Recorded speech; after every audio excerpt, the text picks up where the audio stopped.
The story begins within the walls of a massive royal palace, where a young boy named Van suddenly jolts awake in a bed far too large for his small frame. As he slowly lifts his hands in front of his face, a strange sense of disorientation sets in. His hands are small, delicate, and unfamiliar.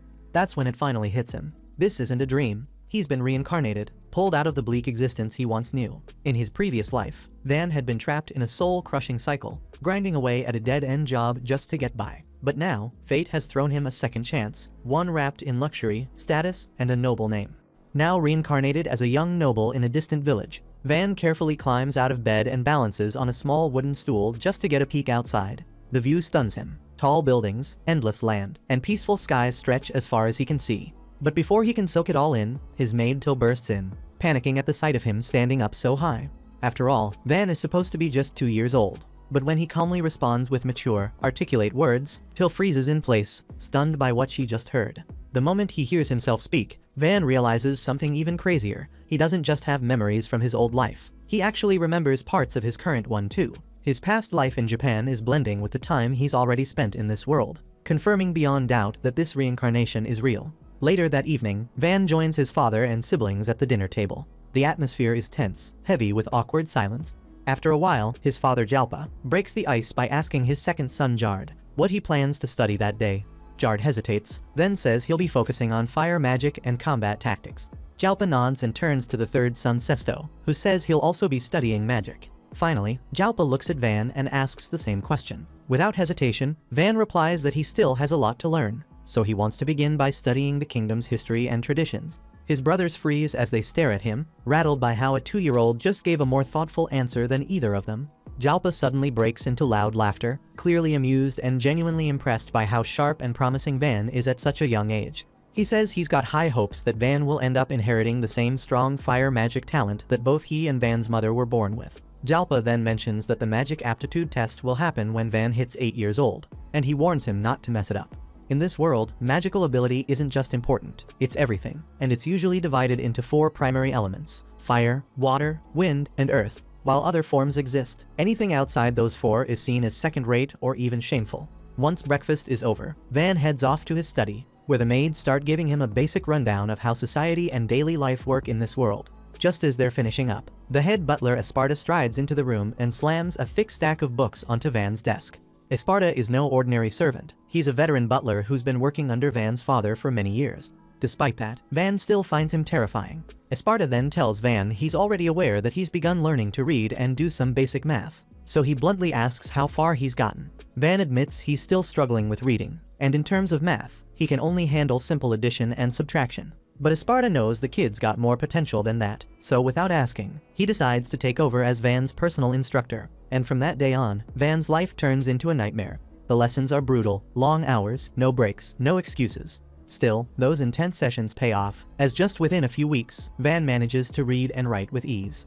After grinding non-stop for 2 solid years, Van finally hits his 4th birthday and begins his sword training. At the start, he's completely hopeless. He keeps getting beaten, even by the maid during sparring practice. Still, he doesn't back down and shows up for training day after day without fail. And by the time he turns 5, all that hard work begins to show. He starts facing off against older boys, ones already in training to become soldiers, and can hold his own against them. Van realizes their moves are sloppy and easy to predict, so he beats them over and over again with little effort. The other kids are stunned by how good he is and start wondering if he's some kind of prodigy. What really sets him apart though, is that unlike his snobbish older brothers, Van actually talks to the commoner kids and treats them like equals, forming genuine friendships instead of acting like he's above them. Soon afterward, Van takes a moment to catch his breath and grabs a glass of water. Just then, the Deputy Knight Commander, D, steps into the room and politely asks to see Van's hands. As he carefully inspects them, D's expression tightens because there are no calluses, no bruises, so it's clear Van hasn't been wielding a sword for very long. Van confirms it, explaining that his time has mostly been swallowed up by endless studying. D tells him straight up that Esparta has been pushing him nearly 3 times harder than usual when it comes to academics, so D offers to speak with Esparta and suggest a better balance. Less time buried in books, more time on combat. After all, life isn't just about study. Then, with a confident smile, D swears that if Van gets the extra time, he'll personally shape him into a master swordsman. Van, however, politely declines the offer. saying he's confident he can handle both. D nods, impressed by his determination, and suggests that in that case, he'll become Van's official instructor to ensure his training stays sharp and focused. But training under D quickly spirals into another kind of torment. His drills are brutal, relentless, and leave no room for rest. But even so, Van pushes through, and deep down, he knows the truth. Despite all the exhaustion, every day in this new life has felt more rewarding than anything he experienced before. For the first time ever, he feels like he's actually living. And with that, Van silently promises himself that he's going to make this second chance count and enjoy every bit of it. 1 year afterward, Van turns 6. And by now, the constant cycle of back-to-back training and studying starts to wear on him. He begins to feel burned out, realizing that if things go on like this, he'll never experience the fun life he once dreamed of. So he makes a decision to start living like a normal child and carve out time to enjoy himself. Not long after, he tells one of the maids he wants to go outside and play. She takes him to the town market, and Van is blown away by the chaos and energy. The crowds, the chatter, the colorful goods on display everywhere. As they walk, his eyes lock onto a massive building towering above the stalls, the Merry Chamber of Commerce. He stares at it in awe, but before he can admire it too long, something unsettling happens. A child bound in shackles is being dragged through the crowd. Horrified, Van immediately asks the man what's going on. The man coldly replies that he's selling his own son into slavery, and since the boy belongs to him, he has every right to do as he pleases. The maid quietly explains that in poor families, this happens often.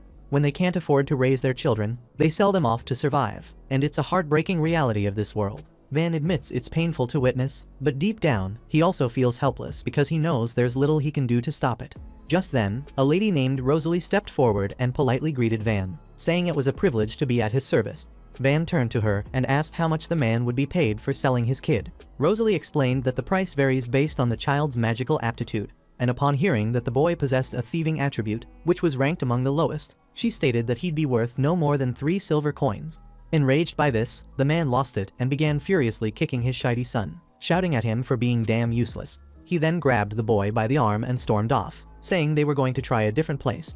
But before he could get far, Van stepped in and blocked his path, calmly stating that he would buy the boy for 5 silver coins. Without a second thought, the man accepted the deal, snatched the coins, and walked off without so much as a glance back. Van crouched down in front of the boy and introduced himself. The boy quietly replied, saying his name was Kamzan. Van then told him that he was free to go wherever he pleased. He never had any intention of keeping him. He just bought him so he could release him. But after learning that Kamzan had no place to return to, Van suggested he stay with him instead. One of the guards nearby voiced concern, warning Van that the Marquess might disapprove of him bringing a random boy into the estate. But if Kamzan were officially registered as Van's slave, then no one could object. Van turned to Kamzan and asked if that arrangement was all right with him, and Kamzan nodded. From that point on, Kamzan became Van's slave in name. Rosalie then reminded them that before finalizing anything, they had to complete the slave binding ritual. Both Van and Kamzan reached their hands out at the same time, and following Rosalie's directions, the contract was forged, and a faint glowing crest appeared on the back of Kamzan's hand. That symbol would remain there permanently as proof of their contract, for as long as it stayed in effect. Once it was done, Van brought Kamzan with him into the Chamber of Commerce to get him properly dressed and out of the ragged, grimy clothes of a street-bound slave. A few days later, back inside the royal estate, Van was about to enjoy a rare moment of calm and treat himself to a cookie. Just as he raised it to his mouth, Kamzan entered the room to report that D had shown up for training. Van instantly froze, and without even blinking, he handed the damn cookie to Kamzan as a bribe and told him to go outside and let D know he wasn't available, because the thought of facing another one of D's ruthless training sessions was unbearable. Kamzan nods and goes outside to deliver the message, which makes D look visibly disappointed. But since he's already here and eager to train someone, he grabs Kamzan and decides to start drilling him instead. 2 more years slip by, and Van finally hits his 8th birthday, the age when every noble child is tested for magical aptitude. Word of his upcoming test spreads like wildfire, sparking curiosity across the entire region. Nobles, servants, guards, and even common traders buzz with anticipation. Everyone expects great things from Van, especially with both of his parents being exceptional fire mages. His father Jalpa is especially confident. He's certain Van will inherit at least a fire affinity. But on the day of the test, the entire hall is stunned into silence. Against every expectation, Van shows no affinity for fire, water, wind, or earth. Instead, his only magical aptitude is for production magic, an ability ranked as the absolute lowest, widely mocked and dismissed as the most worthless form of magic there is. The room goes cold, and Jalpa's face twists with rage as the weight of disappointment crashes down. Without warning, he unsheathes his blade and charges forward, ready to strike Van down then and there. Frozen in place, Van can't speak, can't run, and his mind goes completely blank. But just before the blade falls, Mersha, the eldest son, steps in front of him and blocks the attack. Rather than let blood be spilled, Mersha suggests a different path. He suggests assigning Van to manage a remote village that recently came under their control. Mersha explains that the village is isolated and underdeveloped, and its people haven't yet sworn loyalty to the family, and by sending Van as its new lord, they could stabilize the region while keeping him out of the way. Jalpa pauses, then slowly lowers his sword as the idea sinks in. After a tense moment, he nods in agreement, saying the suggestion is reasonable. Without even looking at Van, he declares that from now on, Van will govern that land. Then he turns his back and orders Van to pack up and leave immediately, stating coldly that someone so useless has no place under his roof. Once Jalpa leaves, Mersha bows deeply and apologizes for making such a shameful suggestion. But Van stops him, saying there's no need for apologies because if Mersha hadn't stepped in, he'd be dead right now. The following morning, Van gathers his things and gets ready to head out to the remote village. But to his own surprise, he feels excited. He imagines it'll be a quiet place with little responsibility, where he might finally enjoy the peaceful, easy life he's always dreamed of. But that illusion gets crushed fast when Dee and Esparta announce they're coming along to continue his training and studies. Van lets out a long, exhausted sigh, already picturing the nightmare ahead. And as if that weren't enough, his favorite maid insists on tagging along too, saying she refuses to be separated from him. With everything packed and ready, Van climbs into the carriage and sets off toward a new chapter, still holding on to a tiny shred of hope that he'll finally catch a break and have a little fun. While the carriage rolls gently through the quiet forest, Van leans back and decides to fiddle with some production magic to pass the time. With a bit of focus, he conjures a tiny sword in the palm of his hand. Kamzin watches calmly, not even blinking since he's already seen what Van's capable of and knows just how quickly he picks up new skills. But beneath the calm ride and casual magic, something heavier finally slips out. With everything that's gone down, being exiled, losing his title, Van admits there's really no reason for Kamzin to stay bound to him anymore. If he doesn't want to keep traveling or feels uneasy sticking around, Van says he's ready to end the slave contract and give him the freedom to live however he likes. But Kamzin instantly shuts the idea down without even thinking twice. He firmly tells Van that he already chose this path and didn't do it on a whim. He makes it clear that he'd gladly throw his life on the line if it meant keeping Van safe, no matter what kind of trouble they run into. Hearing that, Van has no choice but to respect Kamzin's loyalty, though part of him still feels uneasy about it. Out of nowhere, the carriage jerks to a stop, throwing everyone off balance. Van glances out the window and spots chaos up ahead. The village they were heading toward is under siege.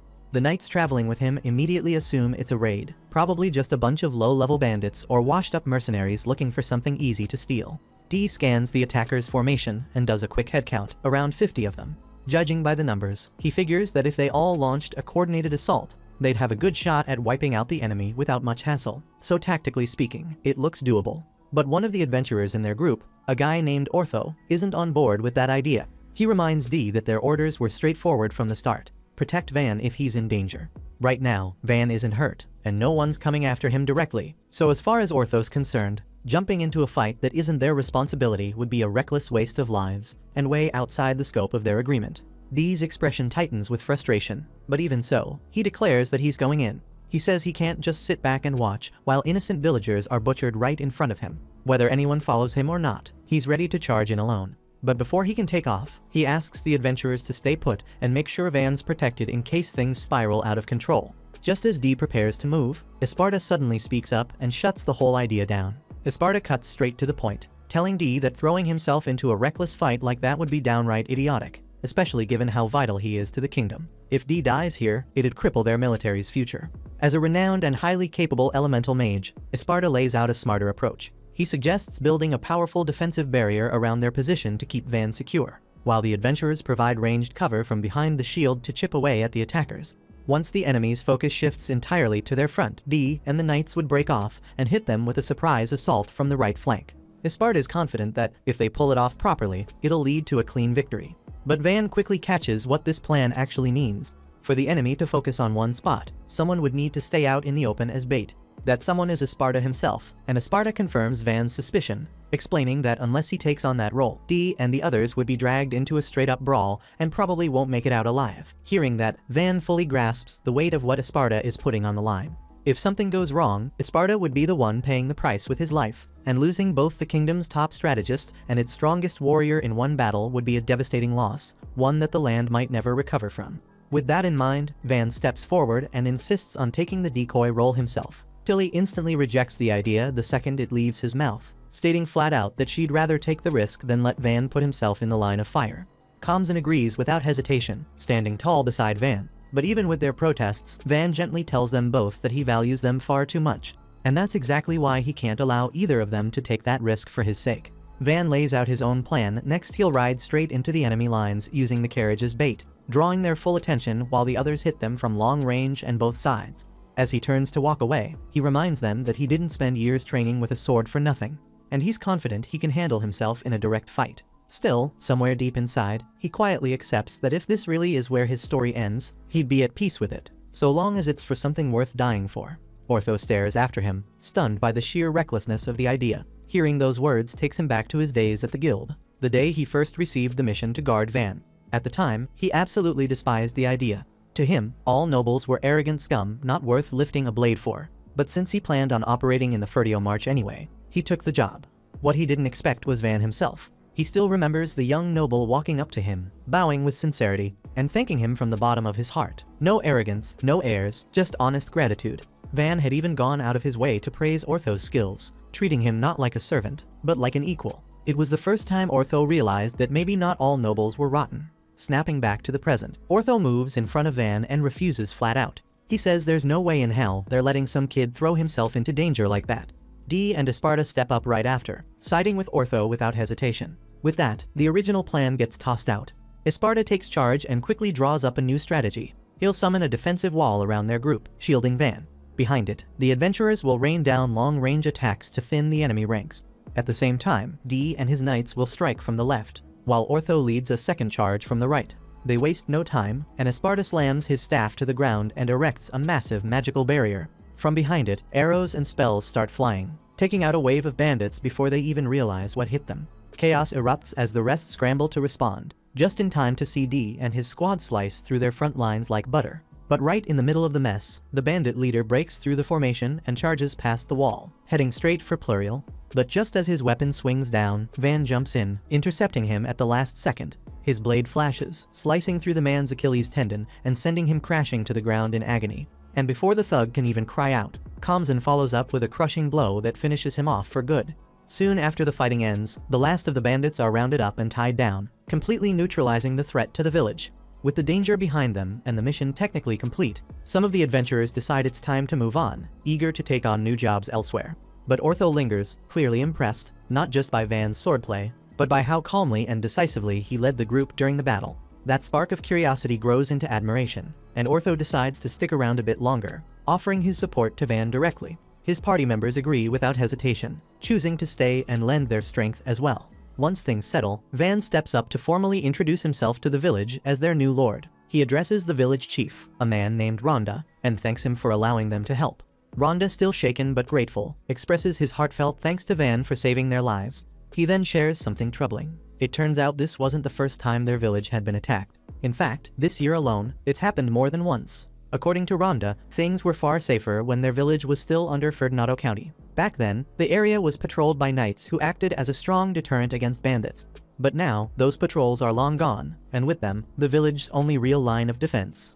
Van lowers his head and apologizes to Rhonda and the others for the state they've been left in. He explains that this situation likely arose because the current Marquis has no idea what conditions are like in these smaller, out-of-the-way villages. But now that Van has been appointed as their new lord, he swears not to turn a blind eye to their struggles. He goes on to outline 3 possible paths they can take to secure their future. The first is to produce something valuable enough that the kingdom itself wouldn't dare ignore them. The second is to raise enough money to hire mercenaries for protection. And the third is to focus on building the village up from within, strengthening their infrastructure and community to stand strong on their own. But before the villagers can react, a young girl in the crowd speaks up.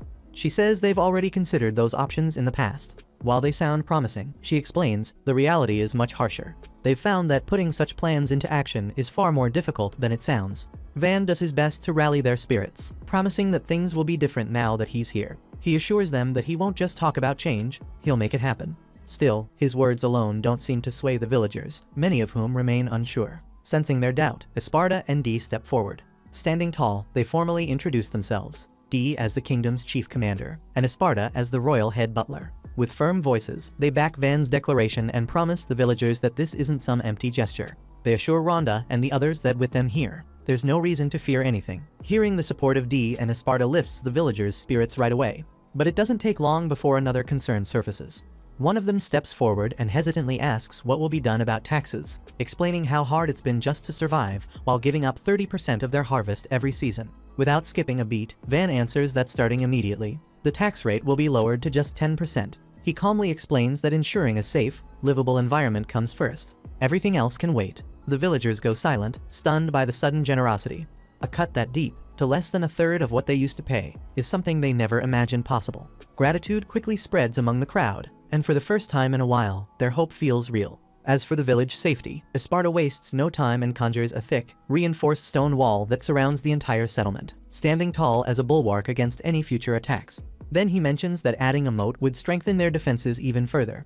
Dee and the knights step in right after, volunteering to dig it out themselves. Van turns back to the villagers and tells them clearly that if they're willing to work together, he's confident they can transform this place into something far greater than it's ever been. Once things calm down, Van decides to test his production magic again. After a bit of focus, he crafts several wooden-looking blocks, but they're far from ordinary. These are made of nanofibers, a rare and ridiculously tough material. When Ortho tries slamming one with his sword, the blade bounces off without even leaving a scratch. Encouraged by the result, Van spends the rest of the day crafting weapons, each one as polished and precise as a royal armory piece. Watching him work, Tilly starts to worry he might burn himself out. But Van just smiles and assures her he's fine. He remembers reading that production magic usually eats through mana like crazy, and most people struggle to make even a single object without passing out, so clearly, Van's built a talent for it. As a finishing touch, he crafts a beautiful sword and offers it to Kamzan, who accepts it with both hands, promising to cherish it for the rest of his life. Tilly gets jealous, so Van hands her an axe, but one glance at her face makes it obvious she's not thrilled.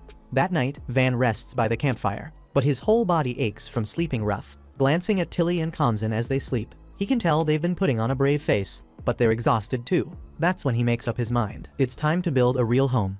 The following morning, Van gets to work. Using the nanoblocks, he and the others begin laying out the foundation. When Chief Rhonda passes by and sees the progress, he remarks that it's shaping up to be the perfect location for the Lord's mansion, and hearing that makes Van's heart swell with pride. He takes a moment to analyze the structure with his magic, carefully measuring the layout and scanning each block down to the last inch. Once everything feels right, Van activates his magic in full.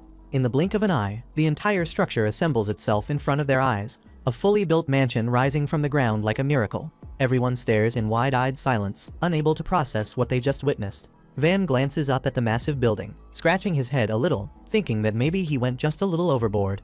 No one can even begin to figure out how Van managed to put together a full-on mansion in such a ridiculously short time. It sounds unbelievable to the point where people honestly think it shouldn't be possible. Still, one conclusion becomes unavoidable. His production magic isn't just convenient, it's insanely effective for governing a territory. Compared to that, flashy elemental spells start to feel almost pointless. Van admits it's an impressive talent, but deep down, he still believes real security comes from offensive power. To him, people feel safe when their ruler has the strength to stand on the front lines and wipe out any threat. But his friends shut that down real quick. Then Esparta points out that while that might be true during times of war, what people really want is a lord who'll improve their day-to-day lives. And in that sense, he says no one fits the role better than Van. What Van just pulled off was nothing short of miraculous, and Ortho straight up says that his powers are way beyond anything a normal production magic user could ever dream of. But Van isn't stopping there. He says if they bring him enough lumber, he can build houses for everyone. The others are floored, and Ortho and Dee immediately order their men to start hauling in materials. The villagers, of course, are all in. Their homes are falling apart anyway, and Van quickly realizes he may have just volunteered himself for a massive workload. Still, seeing the conditions they're living in, he makes up his mind to transform the entire village from the ground up. He agrees to build a home for every single family, and the celebration kicks off right away. Van gets to work, cranking out house after house, and people can't believe how much mana he's burning through like it's nothing. Even more impressive is his knowledge of urban planning.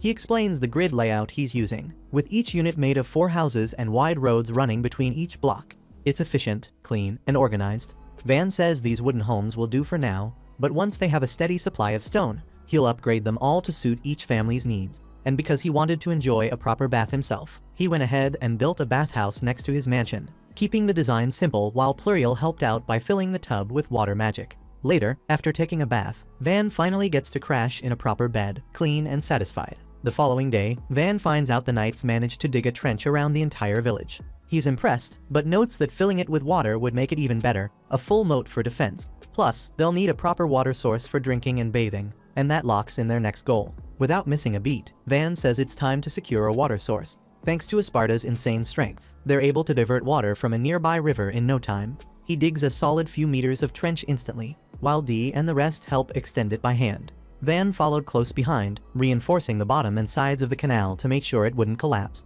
The distance between the river and the village was no joke, until he couldn't help but point out how massive a job this really was. Still, Van just shrugs it off because people need water, plain and simple. It's grueling work, but there's something uplifting about seeing everyone come together and push for the same goal. Besides, once the infrastructure is solid and life in the village becomes more stable, it'll be way easier for merchants to stop by. And for Van, that's crucial because if trade picks up, he might finally get to enjoy the slow, peaceful lifestyle he's been dreaming of. He estimates the canal work will take about a week, but then one of the workers casually mentions they can already see the village from where they're digging. That completely catches Van off guard, so he calls it a day right then, thinking the crew could use some rest. But Dee is still raring to go. He insists they could hit the village in just a few more hours if they keep pushing. But Van notices how drained the others are and tells Dee to chill. No sense in knocking everyone out cold. Dee admits this whole thing feels like a new form of training, but even he realizes they shouldn't push past their limits. By the next morning, Van proudly announces that the canal is officially done. He gathers everyone together, thanks them for their hard work, and gives Esparta the signal to open the water gate. A rush of clean river water flows in, and the villagers look on in awe. The moat is now fully operational, surrounding the village and adding a serious layer of defense. Van can't help but worry that it might overflow during heavy rain, so he floats the idea of building a lake behind the village to handle the excess. Esparta actually thinks it's a great idea. A lake could double as a reservoir for dry seasons too. Van jumps on it immediately, getting to work and creating a proper water source that shocks the entire village. Just like that, a place that used to have no water system now has a freaking lake. Thanks to Van, the villagers no longer need to hike out to the river every day just to fill their buckets. The village chief tries to thank him, but Van waves it off. He's just happy that life is finally starting to feel manageable for everyone here. Later that night, we shift scenes to a girl named Lady Art, traveling alongside someone called Panamera. They're making their way toward a distant frontier village, and while the journey's still far from over, Panamera suggests that Art should get some rest before they continue. The following morning, Van wraps up construction on a massive defensive wall known as the Rampart. What used to be nothing more than a plain dirt barrier has now transformed into a seriously solid structure. With a wide enough top to allow patrolling, the guards can now walk across it like it's a fortress wall. Everyone's buzzing with excitement because this thing is no joke. It's so sturdy that even if bandits show up, the villagers won't have to lose sleep over it. But Van is not content just yet. He wants to push it even further and make the village feel completely untouchable. Van then experiments with crafting simple crossbows, or at least that's what he calls them. But when he's done, nobody can believe what they're seeing. These things are anything but basic. They're clean, powerful, and even come equipped with shields on the front, letting guards shoot while staying safely behind cover. The moment they see these, everyone realizes just how insane Van's production magic really is. Their village may be tiny, but it's starting to resemble a fully fortified city. Everyone's in full agreement that some random bandit gang wouldn't stand a chance no matter how bold they get. Dee even jokes that if the king had half a clue about what Van was capable of, he wouldn't have kicked him out to this backwater place. He would have put him in charge of the entire family. The king may have dismissed him as weak, but one glance at the changes in this village makes it obvious Van's strength isn't just practical, it's battle-ready. Dee insists that Van might be stronger than anyone they've ever seen, while Esparta argues his real talent lies in defense. The two start bickering, but Van steps in and calms them down. He reminds them there's no point in complaining about how things turned out. They've got what they've got, so they'd better make it work and stand tall. Right then, Van's stomach growls like it's declaring war, so Tilly heads off to cook something for the crew. But it's a struggle because supplies are running low. Esparta mentions that while defense is great and all, they need to figure out a steady income source for the village. Right now, they're cut off from the world aside from a couple of merchants who show up once a month.